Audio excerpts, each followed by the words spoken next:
वो बहुत इंपॉर्टेंट होगा और वो बहुत ही इमोशन से भरा हुआ भी होगा। अच्छा, बल्लेबाजों की बात करें तो रसेल का नाम अगर ना लिया जाए तो अधूरी सी रह जाएगी हमारी चर्चा। मतलब तूफान है ना, जबरदस्त, धमाकेदार, शानदार, ऐसे बहुत सारे लफ्ज हैं जो उनके लिए कहे जा सकते हैं। आज कितनी उम्मीदें लगा सकते हैं हम उनसे? आंद्रे रसल से आप हर बार उम्मीद लगाते हैं क्योंकि कहा। आप उसी तरीके के वो खिलाड़ी हैं। आंद्रे रसल का आज हमने वीडियो भी अपने स्पोर्ट्स टाइम पे अपलोड किया जिसमें उनका इंटरव्यू भी है। मैंने देखा वो। हाँ, उसके अंदर वो खुद बोल रहे हैं कि भाई मेरा काम है बाउंड्रीज लगाना, और मैं ये कोशिश करूंगा कि ज्यादा से ज्यादा खुशी उन फैंस को दूं जो हमको इतने साल से नहीं देख पाए अपने होम ग्राउंड पर। ईडन में आकर उनको भी खुशी है, वो ग्राउंड उनको सूट भी करता है। रसल का आपने नाम बहुत सही लिया, वैसे तो आपने कपड़े रेड पहने हैं, आरसीबी के आप फैन लग रहे हो, ठीक है, मगर रसल जो है वो आरसीबी के खिलाफ चलते हैं। 200 का स्ट्राइक रेट है, बिल्कुल सही बोली। 200 का स्ट्राइक रेट है, कुछ 13 इनिंग्स खेली हैं और 300 प्लस रन बनाए हुए हैं, और कोई तोड़ ऐसा नहीं है जो रसल का आरसीबी के पास हो। मगर अगर रसल का दिन हुआ तो वो आरसीबी को जो है नाको चने चबवा सकते हैं, ये दम उनके अंदर है। मगर वो बैटिंग ऑर्डर में नीचे आते हैं, एक तरीके से फिनिशर का रोल अदा करते हैं।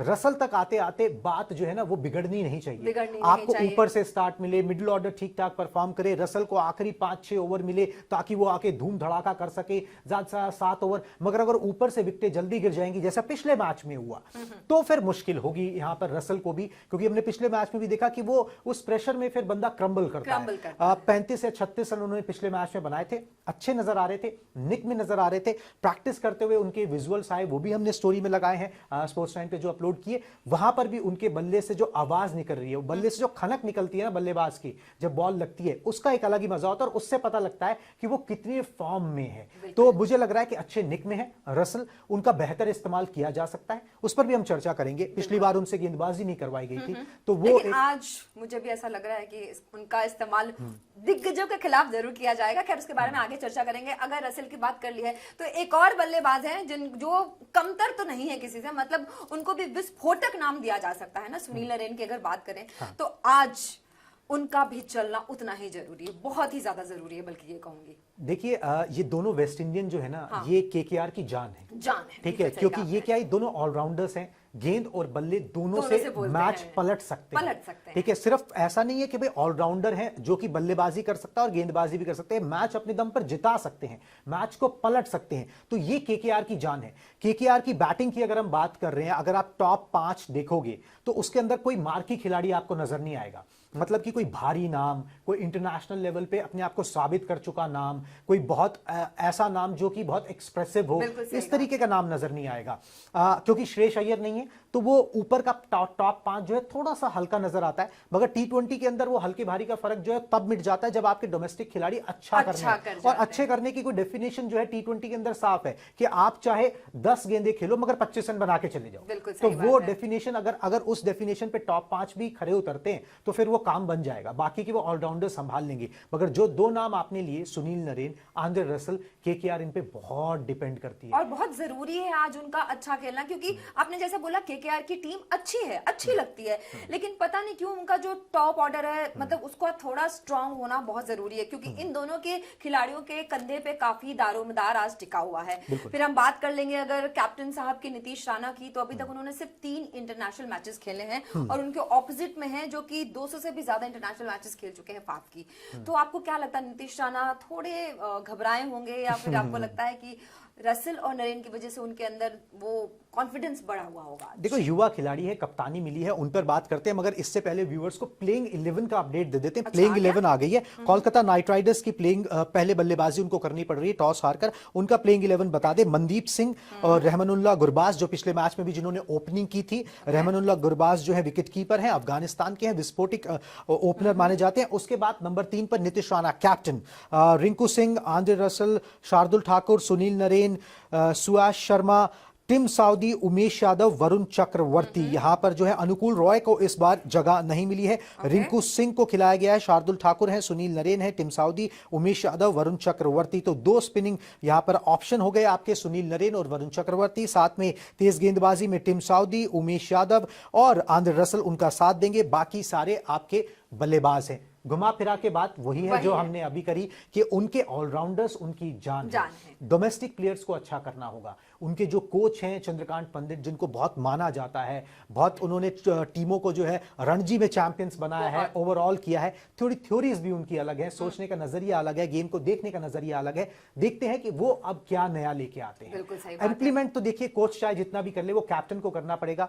नीतीश राणा की आप बात कर रहे थे कि भाई as a captain Faf du Plessis के आप अपोजिट रखेंगे। देखिए फैफ के अपोजिट आप नहीं रख सकते हो, वो एक इंटरनेशनल लेवल पे कैप्टनसी भी कर चुके हैं, बहुत ज्यादा इंटरनेशनल लेवल पे खेल भी चुके हैं, मगर यंग खिलाड़ी हैं, उनको थोड़ा सा वक्त देना चाहिए। हमने उमेश यादव से भी बातचीत की थी, वो इंटरव्यू भी हमने अपने स्पोर्ट्स 9 पे अपलोड किया है। वहां पर भी उन्होंने बोला कि भाई देखो नया खिलाड़ी है, नई सोच के साथ आ रहा है और हर मैच के साथ सीखेगा। पिछले मैच में कुछ गलतियां हुई, आंद्रे रसल से आपने बॉलिंग नहीं कराई, या तो वो फिट नहीं थे या फिर आपने कराई नहीं। उमेश यादव से आपने डेथ में नहीं कराई, अनुकूल रॉय को आपने यूज नहीं किया, 5 गेंदबाजों का आपने इस्तेमाल किया, जबकि इन्हें पूरा 5 ही का किया, 6 या 7 का करना चाहिए। आपके पास वैरायटी होनी चाहिए ना, आप क्यों प्रेडिक्टेबल हो जाओगे। तो नीतीश राणा ये सारे गुर जो है धीरे धीरे सीखेंगे और उम्मीद करते हैं कि अब जब अपने होम ग्राउंड पे ईडन गार्डन्स पर नीतीश राणा कैप्टनसी कर रहे हैं, घबराहट तो नहीं होगी, कर चुके हैं डोमेस्टिक लेवल पे और आईपीएल को खेलते हुए या इस T20 लीग को खेलते हुए उनको टाइम हो गया है, तो घबराहट तो मैं नहीं कहूंगा, हाँ मगर कुछ नया है, एक एडेड रिस्पॉन्सिबिलिटी है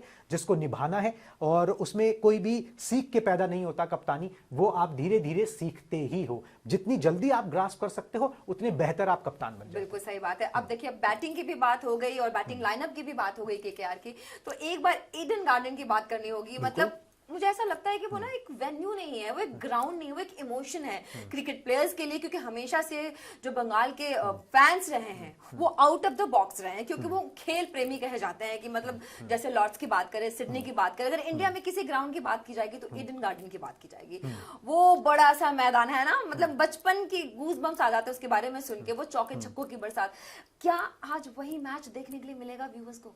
देखिए ईडन गार्डन्स की जहां तक बात है, आपने उसको अच्छे से समअप करने की कोशिश की है। ईडन गार्डन्स जो है एक बहुत ही ऐतिहासिक मैदान है और एक तरीके से पहचान है। अगर आप कोलकाता जाते हो तो कोलकाता की कई पहचान है, उनमें से ईडन गार्डन भी एक आइकॉनिक जो है बिल्डिंग है, वो पहचान है। बहुत ऐतिहासिक टेस्ट मैचेस यहां पर खेले गए जिन्होंने क्रिकेट को रीडिफाइन कर दिया इंडिया के अंदर। आप 2001 की वो ऑस्ट्रेलिया वाली सीरीज ले लीजिए, हरभजन सिंह की परफॉर्मेंस ले लीजिए, यहाँ पर वीवीएस लक्ष्मण और राहुल द्रविड़ की जोड़ी ने जो करके दिखाया था, तो बहुत सारे मैचेस यहाँ पर ऐसे खेले गए हैं जो ऐतिहासिक रहे हैं। आप 96 के वर्ल्ड कप तक चले जाइए तो बहुत पुराना मैदान है, बहुत ऐतिहासिक मैदान है, लोगों की इमोशंस बहुत जुड़े हुए हैं। और आपने जैसे कहा ना, कोलकाता के लोग जो होते हैं वो बहुत इमोशनल भी होते हैं, इमोशनल कनेक्ट है उनका दादा की वजह से भी, ईडन गार्डन्स की वजह से भी, इस मैदान से। तो इस मैदान पे वो भर भर के आते हैं, ठीक है, केकेआर को सपोर्ट करते हैं। और हमारे पास खबरें ये भी हैं कि शाहरुख खान भी आज स्टैंड्स में जो है वो शायद केकेआर को सपोर्ट करते हुए नजर आ जाएंगे अपने नाइट राइडर्स को। तो एक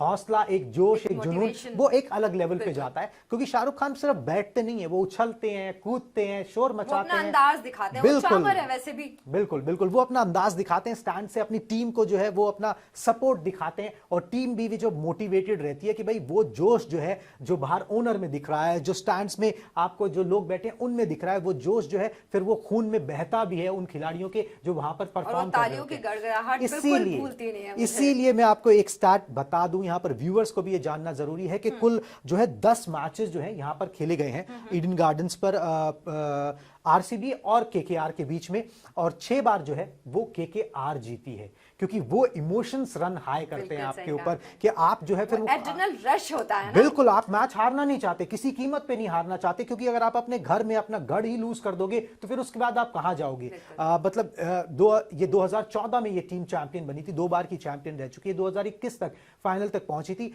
उम्मीद ये करते हैं कि इस बार भी ये टीम जो है बेहतर शो पेश करेगी। पिछले मैच में हार जरूर गए थे, मगर व्यूअर्स को भी ध्यान होगा कि ये अगर वो फुल मैच होता तो शायद किसी और भी तरफ जा सकता था। बारिश की वजह से डीएलएस नियम के तहत जो है 7 रनों से केकेआर की टीम हारी थी। टीम मजबूत है, हाँ, इनके पास जेसन रॉय को इन्होंने हायर किया है अभी वो अभी टीम के साथ जुड़े नहीं है, प्रोबेबली नेक्स्ट मैच से जुड़ जाएंगे। बहुत अच्छे खिलाड़ी हैं, जो मां की खिलाड़ी की हम बात कर रहे हैं, जो बैट्समैन की हम बात कर रहे हैं, वो आ जाएंगे। साथ में लिटन दास हैं बांग्लादेश के, वो भी जुड़ जाएंगे। तो फिर बैटिंग में भी ये टीम जो है वो हैवी नजर आएगी, और इन फॉर्म बल्लेबाज हैं दोनों जो टीम के साथ जुड़ने वाले हैं। तो मतलब फिर मजा आने वाला, आगे आने वाले मैचों में और ज्यादा मजेदार होने वाला है ये मुकाबला। बिल्कुल बिल्कुल मजेदार होने वाला है। अब हमने आपसे केकेआर की बात की, केकेआर का प्लेइंग 11 भी हमने आपको बता दिया, आरसीबी का आरसीबी की बात तो जरूर करेंगे, मगर आरसीबी का पहले प्लेइंग 11 बताते हैं ताकि ये पता लगे कि आरसीबी की तरफ से जो गेंदबाजी करने आ रहे हैं वो कौन से लोग हैं और क्या मुश्किल वो पेश कर सकते हैं यहां पर केकेआर के लिए। तो आरसीबी के प्लेइंग 11 है Virat Kohli, Faf du Plessis, Dinesh Karthik, Glenn Maxwell, Michael Bracewell, Shahbaz Ahmed, David Willey, Karn Sharma, Harshal Patel, Akashdeep, Mohammed Siraj. तो मोहम्मद सिराज और डेविड विले जो है पिछली बार रेस टॉपली थे मगर उनके कंधे में चोट लग गई थी, तो उनकी जगह जो है डेविड विले को एक ऑटोमेटिक चॉइस है, उनको शामिल कर लिया गया है। दोनों लेफ्ट आर्म से लेफ्ट आर्म, बिल्कुल मैच टू एकदम लाइक टू लाइक रिप्लेसमेंट है। तो डेविड विले, मोहम्मद सिराज, हर्षल पटेल, आकाशदीप, ये आपके हो गए पेसर्स यहां पे। कर्ण शर्मा और शाहबाज अहमद और माइकल ब्रेसवेल भी स्पिन कर लेते हैं। तो ये आरसीबी का बॉलिंग लाइनअप है। इस बॉलिंग लाइनअप से हम उम्मीद जरूर कर सकते हैं कि वो परेशान करेंगे, खासकर मोहम्मद सिराज जो एक वर्ल्ड क्लास बॉलर है, इंटरनेशनल लेवल पे बहुत अच्छा कर रहे हैं, आरसीबी के लिए अच्छी परफॉर्मेंस वहां पर दे सकते हैं। और उनसे सावधान यहां पर केकेआर को जरूर रहना पड़ेगा, क्योंकि इस पिच के ऊपर तेज गेंदबाजों की ज्यादा चलती है, कंपैरेटिवली स्पिनर्स की थोड़ी कम चलती है, मगर शुरुआत में जो है तेज गेंदबाजों के लिए मदद जरूर रहती है। वो हुगली से जो हवा चलती है, स्टेडियम के पास नदी है, वहां से जो हवा चल के शुरुआत में आती है और जो नमी होती है उससे फर्क पड़ता है, गेंद जो है घूमती है। तो हवा का रुख जो है वो किधर पलटेगा ये तो खैर मैच जब शुरू होगा, जब मैच खत्म होगा तो हम आपको बता ही देंगे। लेकिन फिलहाल अब आरसीबी के क्या बैटिंग लाइनअप की बात करने पसंद करेंगे आप? हाँ बिल्कुल बिल्कुल बिल्कुल। मैं कितनी देर से कोशिश कर रही हूँ आपके फेवरेट विराट कोहली की बात किए बिना तो ये कर शो ही पूरा नहीं हो सकता। विराट के बारे में कुछ अच्छा बोले, मतलब उनके बारे में मुझे बोलना जितना अच्छा लगता है, सुनना उससे भी ज्यादा अच्छा लगता है, और जब कुणाल बोलेंगे और मजा आएगा मुझे। देखिए आप तो फैन हो, हाँ। मैं उसी एरिया से आता हूं जहां से विराट कोहली आते हैं, वेस्ट दिल्ली से, तो मैं भी उनका उतना ही बड़ा फैन हूं, उतना ही बड़ा सपोर्टर हूं, और जबरदस्त फॉर्म में है। मतलब क्या कहना ही, क्या इतना फिट प्लेयर मुश्किल है देख पाना। और उनके साथ जो है फाफ, मतलब आपने पिछली बार मुझे कहा था कि वो भी उतने ही फिट है, फिर मैंने उनके पूरे स्टैट्स चेक किए और एक्चुअली दोनों प्लेयर ने जो पिछली बार कमाल किया था, जो साझेदारी की थी बल्लेबाजी में और जो फोड़ो काम किया था, मतलब मैं वही देखना चाहती हूँ बिल्कुल। और उम्मीद भी यही करते हैं कि विराट कोहली और फैफ डू प्लेसी उसी फॉर्म को कंटिन्यू रखेंगे। आरसीबी के फैंस को उम्मीद होगी कि वो उस फॉर्म को कंटिन्यू रखें। किंग कोहली ऐसे ही नाम नहीं दिया गया, और जिनको भी उनकी फॉर्म को लेकर थोड़ी बहुत शंकाएं थी कि भाई उनकी फॉर्म कितनी अच्छी है, इंटरनेशनल लेवल पे उन्होंने पहले T20 फिर ODI, उसके बाद टेस्ट मैचेस में 100 बना दिया, और यहां पर आते ही फर्स्ट मैच के अंदर जो पिछले बार उन्होंने 110-15 की स्ट्राइक रेट से रन बनाए थे, फर्स्ट मैच में ही उन्होंने तेजी से रन बना के दिखा दिए, मैच विनिंग पारी खेल के दिखा दी। तो जो भी किसी को शक किया शुभा था, अगर किसी को था व्यूअर्स में से, तो वो दूर हो गया होगा कि वो किस फॉर्म में है, कितने हंगरी हैं और कितना अच्छा अब करना चाहते हैं। प्लस बोझ भी नहीं है कि भाई एक क्या होता है ना, एक खिलाड़ी जो होता है वो कई बार कैप्टेंसी में भी दब जाता है, और अब वो सब चीजें नहीं है, पिछले सीजन से नहीं है वो, तो खैर चलो। मगर आरसीबी ने पिछले 3 सीजन से लगातार प्लेऑफ में जगह बनाई है। उसी तरीके को एक्सटेंशन, मतलब उसका एक्सटेंशन ही मान लीजिए, वो इस T20 लीग में दोबारा से कर रहे हैं, उसी तरीके की परफॉर्मेंस लेके आ रहे हैं। टॉप हैवी टीम है, टॉप के जो 3 आपके बल्लेबाज हैं वो कमाल के हैं। तो आरसीबी की अगर बल्लेबाजी की बात से हम शुरू कर रहे हैं तो विराट कोहली पर बहुत ज्यादा निगाहें रहेंगी। फैफ डू प्लेसी पिछली बार प्लेयर ऑफ द मैच थे, कुछ 73 रन उन्होंने बनाए थे, साथ में कप्तानी बहुत अच्छी की थी, बहुत बेहतरीन की थी। तो आरसीबी पे नजरें रहेंगी। आरसीबी एक तरीके से, अगर आप मुझसे पूछें, रेड तो आपने पहना है आरसीबी, मगर कहीं ना कहीं मुझे लग रहा है कि इस मैच में ना थोड़ा सा एज है, थोड़ा सा एज है। वो जब तक एज है जब तक कि केकेआर जो है स्कोर बोर्ड पे 190 प्लस ना लगा दें, क्योंकि फिर वो स्कोर बोर्ड का प्रेशर जो है वहां पर आएगा। आरसीबी का ओपनर्स अच्छे हैं, आरसीबी के जो मिडिल ऑर्डर है वो उस तरीके से टेस्ट नहीं हुआ है। नाम जरूर बड़े हैं, लोअर मिडिल ऑर्डर में और कम नाम है। मतलब शुरुआत के 5 के बाद जो है टीम थोड़ी हल्की होने लगती है, बल्लेबाजी में हल्की होती नजर आती है। ऊपर से ही अगर वो जीतेंगे तो वो ऊपर से ही रन बना के जीतेंगे। तो ये उनके, और अगर आपको उनको टेस्ट करना है तो आपको जो है अच्छे स्कोर बोर्ड पे केकेआर को यहां पे रन लगाने पड़ेंगे। केकेआर की पहले बल्लेबाजी आई है, एक बार आप दोबारा से सम अप कर दें, जो शायद अभी लोग जुड़े हो कि टॉस का अपडेट क्या है। बिल्कुल सही बात है। देखिए टॉस जो जीत लिया है आरसीबी ने और पहले गेंदबाजी करने का फैसला इन्होंने किया है। मतलब ये देखना चाहते हैं, फाफ और विराट की जो टीम है ये देखना चाहती है कि आगे ये लोग कितना, केकेआर कितना स्कोर करती है ताकि चेज करने में आसानी हो। वैसे पता नहीं इन्होंने ऐसा सोचा है नहीं सोचा है, पर मैं ऐसा जरूर सोच रही हूँ क्योंकि दिमाग में कहीं ना कहीं ये चल तो जरूर रहा होगा। बिल्कुल चल रहा होगा। और विराट कोहली और फाफ डू प्लेसी, जैसे मैंने पहले बोला कि ये वैसी पिच है जो उनको सूट करती है, क्योंकि यहां पर गेंद जो है वो बल्ले पे आती है, तेजी से आती है, और बाद में जब वो बल्लेबाजी करेंगे तो ड्यू का फैक्टर भी कहीं ना कहीं फैक्टर इन होगा, और उसकी वजह से क्या होगा कि गेंद बहुत ज्यादा घूमेगी नहीं, सीधा और बल्ले पे आएगी।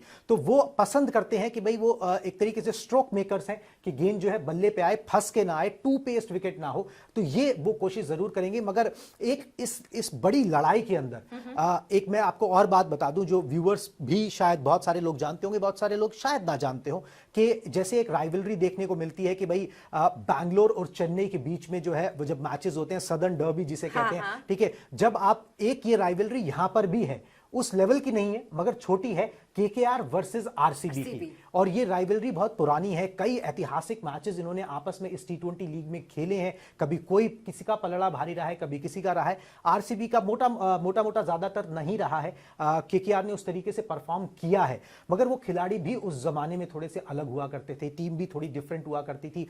इस बार नए कैप्टन श्रेयस अय्यर नहीं है, कितना परफॉर्मेंस वो रिपीट कर पाएंगे ये देखना बहुत इंटरेस्टिंग होगा। हम आरसीबी की बल्लेबाजी की बात कर रहे हैं, आरसीबी की बल्लेबाजी को फंसाना है तो फिर आपको वहीं पर जाना पड़ेगा स्पिनर्स पे, जो आप बात कर रहे थे। बिल्कुल सही बात है। तो अच्छा, मैक्सवेल कितने वेल कर सकते हैं इनके लिए, कितना गड्ढा खोद सकते हैं दूसरों के लिए? मैक्सवेल जो है स्पिन करते हैं। पहला तो उनका अगर करवाना चाहेंगे तो उनसे स्पिन अभी होगी, क्योंकि यहाँ पर केकेआर की बल्लेबाजी आई है। मगर मैक्सवेल जो है आपने ये भी कहा कि स्पिनर्स के लिए बहुत फायदा होता नजर नहीं, एक आधा ओवर बीच में डलवा दिया, क्योंकि आप सारे तो नहीं, आप सारे पेसर्स लेके नहीं चलते हो। कर्ण शर्मा के साथ एक आधा ओवर, ब्रेसवेल एक आधा ओवर, ये वो तो वो करके आप निकाल सकते हो। मैक्सवेल जो है विस्फोटक बल्लेबाज है, और वो मतलब इस टी20 लीग के अंदर कई बार ये साबित कर चुके हैं। पंजाब की तरफ से जब वो खेलते थे तो उन्होंने धमाका मचा दिया था, ऐसे शॉट्स खेले थे जैसे सूर्य कुमार यादव अब खेलते हैं, तो उन्होंने उस तरीके के तब खेले थे। मैक्सवेल एक इंजरी से वापस आ रहे हैं, उन्होंने इंटरनेशनल लेवल में वापसी कर ली है।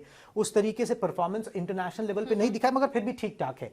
कितने फिट हैं, एक होता है ना मैच फिटनेस, और एक होता है कि आप रन बनाते हुए आ रहे हो, तो फिर आपकी अलग ही ऑरा रहता है, आपका कॉन्फिडेंस अलग रहता है। तो मैक्सवेल वो रन बनाते हुए तो नहीं आ रहे उतने, मगर बड़े खिलाड़ी हैं और बड़े मैच के खिलाड़ी हैं। जो मिडिल ऑर्डर है आरसीबी का वो मैक्सवेल पे डिपेंड करता है। दिनेश कार्तिक जो आपके फेवरेट खिलाड़ी हैं उन पर भी डिपेंड करता है, डीके पे। तो डीके और मैक्सवेल जो है आरसीबी के एक तरीके से मिडिल ऑर्डर के स्टे हैं।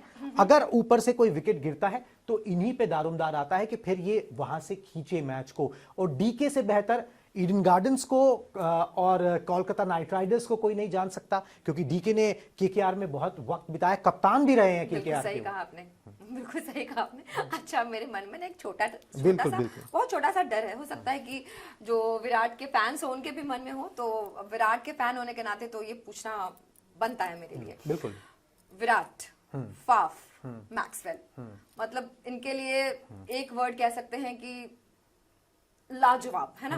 कोई इनका जोर नहीं है। लेकिन सुनील नरेन, जब मैंने देखा है कि मतलब जितने भी मैचेस देखे हैं, जब उनके सामने ये तीनों आते हैं, थोड़ा सा संभल के खेलते हुए दिखाई देते हैं। क्या इस बात से मुझे डरने की जरूरत है?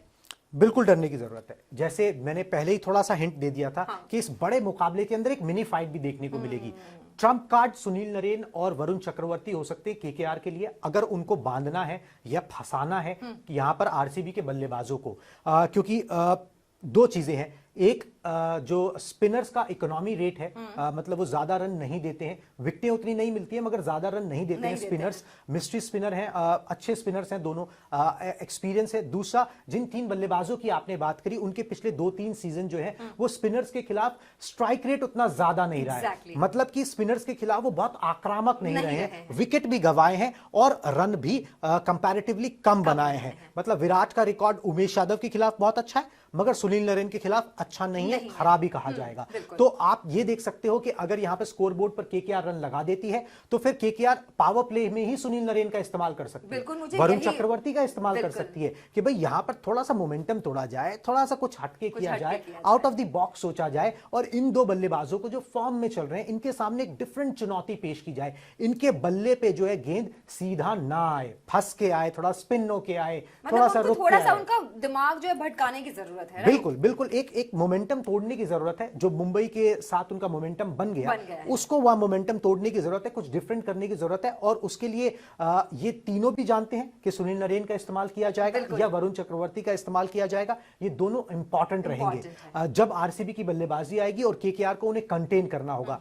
अब इसमें सबसे बड़ी बात यही है कि नीतीश राणा इन गेंदबाजों का कब और कैसे इस्तेमाल करते हैं, क्योंकि यही कप्तानी है, यही ट्रिक जो है धोनी अपना के इतने बड़े कैप्टन बने हो कि उन्हें पता है कि कब लेके आना है, किस एंड से लेके आना है। और वो गेंदबाज को ये भी बताते रहते थे कि भाई अब तू जो है ना गुगली डाल दे, अब तू रॉन्ग वन डाल दे, ये इस तरीके की शॉट मारने की कोशिश कर रहा है। तो ये गाइडेंस जो है ये कप्तान को देनी पड़ेगी, ये सोचना पड़ेगा, ये प्लानिंग प्लॉटिंग करनी पड़ेगी। मगर इन सब का फायदा तब होगा जब केकेआर स्कोर बोर्ड पर रन लगाएगी। स्कोर बोर्ड का प्रेशर होगा तो आरसीबी क्रम्बल कर सकती है, नहीं तो मुझे ये आरसीबी क्रम्बल होती हुई नजर नहीं आ रही। क्योंकि विराट में अभी भी ना, जैसे पिछले मैच में भी आपने देखा, जो हंगर है ना मतलब रन बनाने की, मुझे कुछ करना है, वो ना फिर से दिखाई दे रही, जो पहले कभी दिखा करती थी। राइट, कि मतलब रन बटोरने वाली। ऐसा नहीं कि कोई अगर उनको 2 या 3 रन लेना है तो वो दौड़ना नहीं चाहते, नहीं, वो फिट इतना है कि वो उसमें भी बहुत माहिर है। अच्छा, एक और चीज, आपने चक्रवर्ती जी की बात की, ठीक है,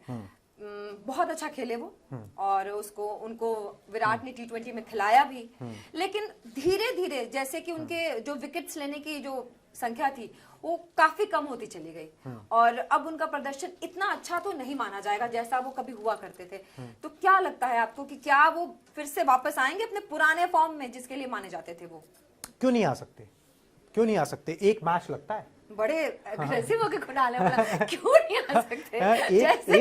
एक मैच लगता है आपको फॉर्म में होना नहीं होना, एक मैच का नहीं, पर वो काफी टाइम से फॉर्म में नहीं चल रहे। मतलब अगर आप उनके साल दर साल के अगर विकेट्स चेक करें, वैसे आपको पता ही होगा सब कुछ, तो मुझे ऐसा लगता है कि उनके परफॉर्मेंस में ना धीरे धीरे गिरावट आई है। वो देखिए, वो 2-3 साल विराट के भी खराब पड़े। जब विराट जैसे खिलाड़ी के खराब पड़ सकते हैं तो फिर तो मतलब देखिए, क्रिकेट के अंदर ना चीजें ओवरनाइट चेंज होती हैं, ठीक है। जिंदगी में भी वैसे तो ओवरनाइट चेंज हो सकती है, मगर फिर भी उसमें टाइम लगता है। क्रिकेट में ओवरनाइट चेंज होती है, और आपका फॉर्म, कॉन्फिडेंस जो है ना, इसी बात पे निर्भर करता है कि आपका कैप्टन आपको कितना बैक कर रहा है, आपकी टीम आपको कितना सपोर्ट कर रही है, कितना कंड्यूसिव माहौल है ड्रेसिंग रूम का। ये बहुत इंपॉर्टेंट है। आपका बेस्ट तभी निकलता है। प्लस आपने मेहनत कितनी की है, आपने अपना होमवर्क कितना किया है, उस पर डिपेंड करेगा। और आपको किस्मत से साथ मिलके एक आधा अच्छा विकेट मिल जाए, आप उसके बाद जो है फॉर्म ही फॉर्म है, उसके बाद आप जो है लय पकड़ लेते हो और चलते रहते हो आगे। तो ये इंपॉर्टेंट रहेगा।